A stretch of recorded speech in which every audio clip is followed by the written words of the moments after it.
ZEE5 ಇರುವಾಗ ನೀವು ನಿಮ್ಮ ನೆಚ್ಚಿನ ಶೋಗಳನ್ನ ಎಂದಿಗೂ ಮಿಸ್ ಮಾಡಿಕೊಳ್ಳುವುದಿಲ್ಲ. ಅದು ಸಂಪೂರ್ಣ ಉಚಿತವಾಗಿ. ನಿಮಗೆ ಒಂದು ಮುಖ್ಯವಾದ ವಿಷಯ ಹೇಳಕ್ ಬಂದಿದ್ದೀನಿ. ಹೇಳಿ. ಜನಾರ್ದನ ತನ್ನ ಮಗಳನ್ನ ಹುಡುಕ್ಬಿಟ್ಟಿದ್ದಾನೆ. ಏನಂದ್ರೆ ಜನಾರ್ದನ ತನ್ನ ಮಗಳನ್ನು ಹುಡುಕಿದಾನ? ಅರೆ, ಇಷ್ಟು ದಿವಸ ಅವಳು ಎಲ್ಲಿದ್ಲಂತೆ, ಎಲ್ಲಿಂದ ಬಂದ್ಲಂತೆ? ಅದೇ ನನಗೂ ಗೊತ್ತಾಗ್ತಾ ಇಲ್ಲ. ಆಸ್ತಿ ವಿಷಯ ಬಂದ ತಕ್ಷಣ ಇಲ್ದೇ ಇರೋ ಮಗಳು ಪ್ರತ್ಯಕ್ಷ ಆಗ್ಬಿಟ್ಟಿದ್ದಾಳೆ. ಇಲ್ರಿ, ಅವನ ಜನಾರ್ದನೇ ದುಡ್ಡು ಕೊಟ್ಟು ಯಾರನ್ನೋ ಕರೆಸಿರ್ಬೇಕು. ಆ ಹುಡುಗಿ ನೋಡಿದ್ರೆ ದುಡ್ಡಿಗೆ ಆಸೆ ಪಟ್ಟು ಬಂದಂಥ ಹುಡುಗಿ ಥರ ಕಾಣಿಸ್ತಾ ಇಲ್ಲ. ಇನ್ನೊಂದು ಆಶ್ಚರ್ಯದ ವಿಷಯ ಇದೆ. ಜನಾರ್ದನ ತನ್ನ ಮಗಳು ಅಂತ ಹೇಳ್ತಾ ಇರೋ ಆ ಹುಡುಗಿ ಇವಾಗಿರೋದು ಮಾಧವ್ ಅವ್ರ ಮನೇಲಿ.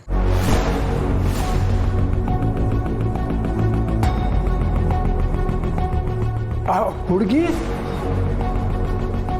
ಮಾಧವನ್ ಮನೇಲಿದ್ದಾಳ? ಯಾರಂತೆ ಲಾಯರ್ ಸಾಹೇಬ್ರೆ? ಬರ್ತಿರಲ್ಲ, ನಿಮಗೆ ಗೊತ್ತಾಗತ್ತೆ. ನೀವು ಬಂದು ನೋಡಿ ಒಪ್ಪಿಗೆ ಕೊಟ್ರೆ ನಾನು ಮುಂದಿನ ಕೆಲಸ ಮಾಡ್ಬೋದು. ಪ್ರತಿಯೊಂದನ್ನು ನೀವೇ ವಿಚಾರಿಸಿ ಈ ವಿಷಯ ಸುಳ್ಳೋ ನಿಜಾನ ಅಂತ ನೀವೇ ಹೇಳಬೇಕು. ನಿಮ್ಮ ಸ್ನೇಹಿತರು ವಿಲ್ಲಲ್ಲಿ ಬರೆದಿರೋದು ಅದನ್ನೇ. ಆ ವಿಲ್ ಪ್ರಕಾರ ನಿಮ್ಮ ಒಪ್ಪಿಗೆ ಇದ್ರೆ ಮಾತ್ರ ಈ ಎಲ್ಲ ಆಸ್ತಿನೂ ಆ ಹುಡುಗಿ ಹೆಸರಿಗೆ ಮಾಡಿಕೊಡ್ಬೋದು. ಆ ಹುಡುಗಿ ಜನಾರ್ದನ ಮತ್ತು ವನಜಾ ಮಗಳು ಅಂತ ನೀವು ನೋಡಿ ಒಪ್ಪಿಗೆ ಕೊಡ್ಬೇಕು. ಆ ನನ್ನ ಗೆಳೆಯ ಎಂಥ ದೊಡ್ಡ ಜವಾಬ್ದಾರಿನ ನನ್ನ ಮೇಲೆ ಹೊರಿಸ್ಬಿಟ್ಟು ಹೋದ. ಲಾಯರ್ ಸಾಹೇಬ್ರೆ, ಆದಷ್ಟು ಬೇಗ ಮಾಧವನ ಮನೆಗೆ ಹೋಗಿ ಆ ಹುಡುಗಿನ ಭೇಟಿ ಮಾಡೋಣ. ತಾತ, ಏನಿದೆಲ್ಲ ತಾತ? ನೀವ್ ಯಾರ ಬಗ್ಗೆ ಮಾತಾಡ್ತಾ ಇದ್ದೀರಾ? ಸೋಗ್ಲಾಡಿ, ಅದೊಂದು ದೊಡ್ಡ ಕಥೆ. ಈ ವನಜ ಇದ್ದಾಳಲ್ಲ, ವನಜ ಜನಾರ್ದನನ ಹೆಂಡತಿ. ವನಜಳ ತಂದೆ ನಾನು ಬಾಲ್ಯ ಸ್ನೇಹಿತರು. ಈ ವನಜ ಜನಾರ್ದನ್ಗೆ ಒಂದು ಮಗು ಹುಟ್ಟಿತು. ಅದು ತುಂಬ ದುರದೃಷ್ಟವಾದ ಮಗು ಅಂತ ಹೇಳಿ ಜನಾರ್ದನ ಆ ಮಗುನ ಎಲ್ಲೋ ಬಿಟ್ಟು ಬಂದುಬಿಟ್ಟ. ಇವನು ಎಂಥ ಕ್ರಿಮಿ ಅಂತ ಗೊತ್ತಿದ್ದ ನನ್ನ ಸ್ನೇಹಿತ ತನ್ನ ಅಷ್ಟೂ ಆಸ್ತಿನ ಆ ಮಗು ಮತ್ತೆ ಸಿಕ್ಕಿದ್ರೆ ಮಾತ್ರ ಇವರಿಗೆ ಸಿಗತ್ತೆ, ಇಲ್ಲದೆ ಹೋದರೆ ಅಷ್ಟೂ ಅನಾಥಾಶ್ರಮಕ್ಕೆ ಸೇರುತ್ತೆ ಅಂತ ವಿಲ್ಲು ಬರೆದು ಬಿಟ್ಟು ಹೋದ. ಈಗ ನೋಡಿದ್ರೆ ಜನಾರ್ದನ ಆ ಮಗು ಸಿಕ್ಕಿದೆ ಅಂತ ಹೇಳ್ತಾ ಇದ್ದಾನ. ಲಾಯರ್ ಸಾಹೇಬ್ರೆ, ನಾವು ಹೋಗಿ ಆ ಮಗುನ ನೋಡಲೇಬೇಕು. ಆದ್ರೆ ಈ ವಿಷಯನ ನೀವ್ಯಾಕೆ ಇಷ್ಟು ದಿನ ಹೇಳಿರ್ಲಿಲ್ಲ? ಇದನ್ನೆಲ್ಲ ರಹಸ್ಯವಾಗೇ ಇಡೋಂಥ ಅವಶ್ಯಕತೆ ಇತ್ತು ಸೋಗಲಾಡಿ. ಆ ಜನಾರ್ದನ ಎಂಥ ಕಳ್ಳ ಅಂತ ನಿನಗೆ ಗೊತ್ತಿಲ್ಲ, ಆದರೆ ನನಗೆ ಗೊತ್ತಿದೆ.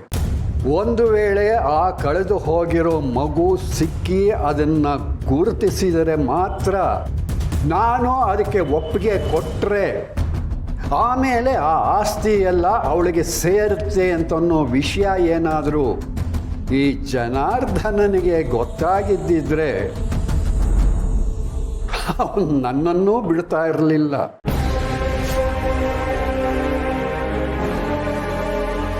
ಲಾಯರ್ ಸಾಹೇಬ್ರ, ಆದಷ್ಟು ಬೇಗ ಮಾಧವನ್ ಮನೆಗೆ ಹೋಗೋಣ, ಆ ಹುಡುಗಿನ ನೋಡೋಣ. ಜನಾರ್ದನನ್ನು ಅಲ್ಲಿಗೆ ಬರೋದಕ್ಕೆ ಹೇಳಿ ಅವನನ್ನ ಅಲ್ಲೇ ವಿಚಾರಿಸ್ಕೋತೀನಿ. ಮುಂದೆ ಏನಾಗುತ್ತೋ ನೋಡೋಣ. ಸರಿ ಸರ್, ನಾನು ಬರ್ತೀನಿ.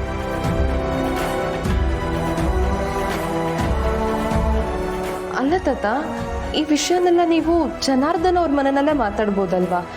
ಮಾಧವ್ ಮಾವ ಅವ್ರ ಮನೆಯಲ್ಲಿ ಯಾಕೆ ಮಾತಾಡಬೇಕು? ಈಗ ಅವನು ತನ್ನ ಮಗಳನ್ನ ಆ ಮನೆ ಕೊಟ್ಟಿರೋ ತಾನೆ. ಹಾಗಾಗಿ ಜನಾರ್ದನ ಆ ಮನೆಯವರಿಗೆ ಒಂದಲ್ಲ ಒಂದು ರೀತಿ ನಂಬಿಕೆ ದ್ರೋಹ ಮಾಡ್ತಾನೆ ಇರ್ತಾನೆ. ಅಂದರೆ ಇದು ನಿಜಾನ ಸುಳ್ಳ ಅನ್ನೋ ವಿಷಯ ಕೂಡ ಅಲ್ಲೇ ಇತ್ಯರ್ಥ ಆಗ್ಬೇಕಲ್ವಾ? ಅದಕ್ಕೆ ಅಲ್ಲಿಗೆ ಹೋಗ್ತಾ ಇದ್ದೀನಿ.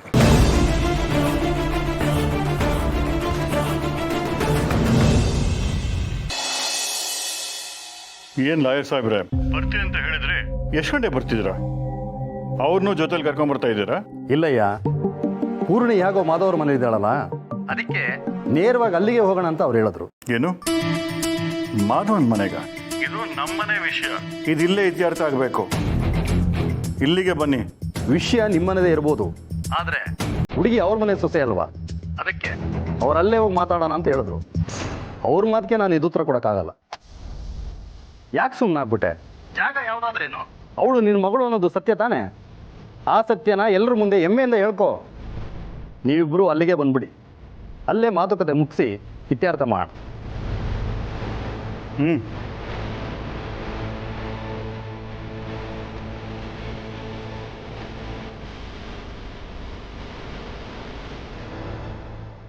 ರೀ, ಏನಾಯ್ತು?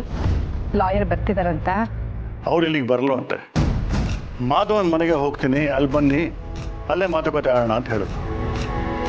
ಅಲ್ಲ, ಇದೆಲ್ಲ ಜಾಸ್ತಿ ಆಯಿತು. ನಮ್ಮ ಆಸ್ತಿ ನಮಗೆ ಕೊಡೋಕ್ಕೆ ಇಷ್ಟೆಲ್ಲ ಆಟಾಡ್ಸೋದಾ? ಮುಂಚಿಂದ ನೀವು ಸರಿಯಾಗಿದ್ದಿದ್ರೆ, ಅಪ್ಪನ ನಂಬಿಕೆನ ಉಳಿಸ್ಕೊಂಡಿದ್ದಿದ್ರೆ ಈಗ ಆಸ್ತಿನ ಪಡೆಯೋದು ದೊಡ್ಡ ವಿಷಯ ಆಗ್ತಿರ್ಲಿಲ್ಲ. ಈಗಲೂ ತಪ್ಪೇನಿಲ್ಲ, ಮಾಧವ್ ಅವ್ರ ಮನೆಗೆ ಹೋಗಿ ಮಾತಾಡೋಣ. ಹೇಗಿದ್ರು ಅವಳು ಅವ್ರ ಮನೆ ಸೊಸೆನೆ, ಅಲ್ಲಿಗೆ ಹೋಗೋಣ. ಇಲ್ಲಿ ನಾವು ಇಷ್ಟೇ ಜನ ಇರ್ತೀವಿ, ಹೇಗಾರು ಮಾತಾಡಿ ಡೀಲಿಂಗ್ ಮುಗಿಸ್ಬಿಡೋಣ ಅಂದ್ಕೊಂಡೆ. ಆದರೆ ಅಲ್ಲಿ ಅವ್ರಿಗೆಲ್ಲರ ಮುಂದೆ ಮಾತಾಡಬೇಕು. ಒಬ್ಬೊಬ್ಬರು ಒಂದೊಂದು ಥರ ಪ್ರಶ್ನೆ ಮಾಡ್ತಾರೆ. ಛೇ, ಈಗೇನು ಮಾಡಲಿ?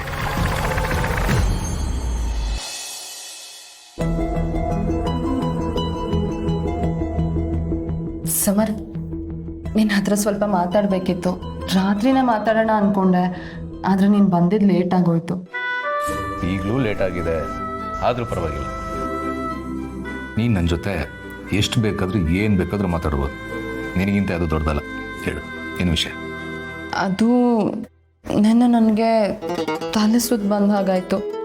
ಹೊಟ್ಟೆನೂ ಸ್ವಲ್ಪ ತೊಳಸ್ತಿತ್ತು. ಮೋಸ್ಟ್ಲಿ ಪಿತ್ತ ಜಾಸ್ತಿ ಆಗಿರಬೇಕು ಅನ್ಸುತ್ತೆ. ಡಾಕ್ಟರ್ ಹತ್ರ ಹೋಗೋಣ. ಇದು ಪಿತ್ತ ಜಾಸ್ತಿ ಆಗಿರೋದಲ್ಲ, ಪ್ರೀತಿ ಜಾಸ್ತಿ ಆಗಿರೋದ್ರಿಂದ ಆಗಿರೋದು. ಏನು ಹೇಳ್ತಾ ಇದೆಯಾ ನೀನು? ಸಮರ್ಥ, ನನ್ನ ಕನ್ಸೀವ್ ಆಗಿದೆ.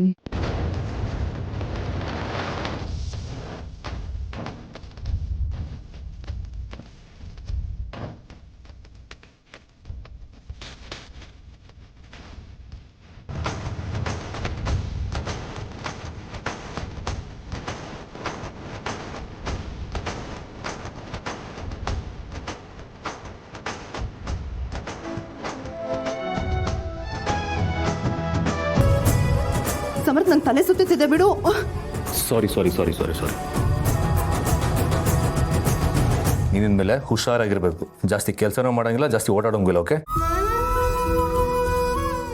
ZEE5 ಆಪ್ ಡೌನ್ಲೋಡ್ ಮಾಡಿ ಎಲ್ಲಾ ಸಂಚಿಕೆಗಳನ್ನು ಸಂಪೂರ್ಣ ಉಚಿತವಾಗಿ ನೋಡಿ.